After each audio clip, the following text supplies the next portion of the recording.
तो एक बार गोसाई श्री विठलनाथ जी ने एक चूड़ी पहनावे वाली से कही, हमारे घर चली जाओ, 7 बहू हैं, उनको चूड़ी पहनाया।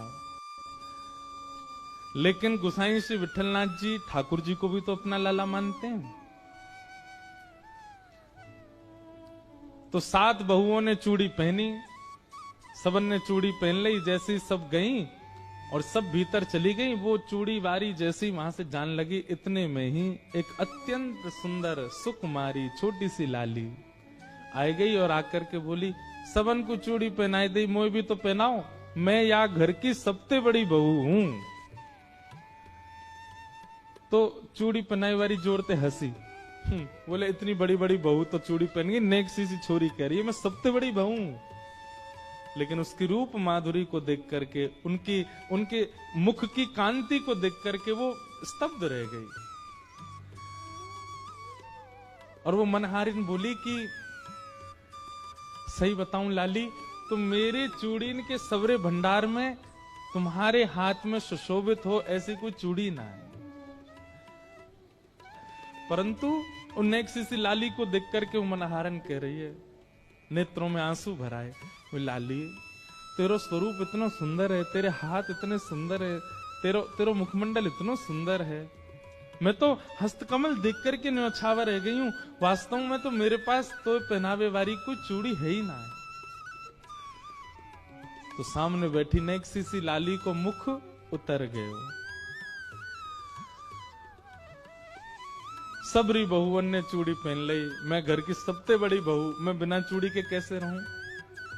तो मनहारन बोली, लाली तू दुखी मत हो, एक काम कर, जेलर तो इनमें तो जो अच्छी लग रही हो तो खुद ही चुन ले। और नन्ही सी किशोरी जी अपने हाथन से चूड़ी निकाल रही हैं और निकाल के स्वयं नहीं पहननी, वाकू दे रही हैं, लो पहनाओ। और वा के हाथ से सुंदर चूड़ी पहन करके और छमछम करती लाली चली गई।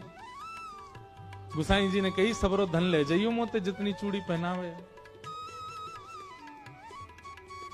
मनहारन गई और जाके बोली, महाराज पैसा दो। बोले 7 बहुवन के 2-2 हाथ, 14 हाथन में चूड़ी पहनाई, वा के हिसाब से बता दो। बोले 14 नहीं 16। बोले 16 कैसे? बोले 8 बहुवन को चूड़ी पहनाई, 7 तो बड़ी वरिष्ठ सी हट्टी तगड़ी, एक नेक सी और ही छोटी सी, वाकू भी चूड़ी पहनाई। गोसाई श्री विठलनाथ जी बोले, झूठ बोल रही है, अरे तो पैसा चाहिए मुझे ज्यादा ले ले, तो मेरे घर में तो 7 ही बहू हैं, 8वीं बहू कौन सी आ गई। अरे ना ऐसी छोटी सी, और पता कहा कह रही, मैं घर की सबसे बड़ी बहू हूं। वहां को तो मुख देख करके, और उनको तो मैंने चुन के पहनाई, पर वो तो खुद ही चुन के पहन के गई है। और वहां को तो मैं दोगुना पैसा लूंगी आपसे। गोसाई जी बोले, तू झूठ बोल रही है, ऐसा है ही ना है। गोसाई जी बोले, रुक जा, मैं घर जाऊंगा, पहले सबरी बहुवन से बात करूंगा, फिर दूंगा तो पैसा। और गोसाई जी ने घर जाके, अरे कौन कौन सी ने चूड़ी पहनी, सबरी बहू आ गई, हमने पहनी। बोले वो मनहारन कह रही 8वीं पहन के गई है। 8वीं कौन है, हम 7 ही हैं घर में। गोसाई जी बोले, वही तो मैं कह रहा हूं, आप ठाकुर जी का जैसे शयन कराने के लिए गए और ठाकुर जी को शयन करा करके जैसे स्वयं शयन में गए, किशोरी जी रोती रोती आ गए। बोले, गोसाई जी आप 7 पुत्रन को अपनो मानो, 7 बहुवन को अपनो मानो, और तो और आप लाल जी को अपनो भी पुत्र मानो, पर मुंह को अपनो बहू ना मानो। गोसाई जी बोले, अरे श्री जी ऐसा क्या कह रही हो। बोले, आप ठाकुर जी के प्रति का भाव रखो। बोले, वो मेरे लाला हैं। तो बोले, वो तुम्हारे लाला हैं तो मैं तुम्हारी बहू ना भाई। बोले, नहीं श्री जी आप तो मेरी बहू हैं। तो बोले, फिर आज जब मनहारन सबरी बहुवन को चूड़ी पहना, मैंने पहन ली, तो तुमने वह को पैसा ही ना दियो।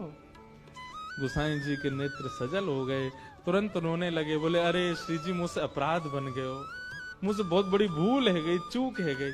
श्री जी बात ऐसी है, मैं लाला को छोटो मानू ना, तो मेरे मन में ऐसा भाव है, अभी नेक्स्ट सो लाला या को ब्याह भयो नहीं, परंतु आप और ठाकुर जी छोटे बड़े नहीं, आप तो नित्य संग रहो।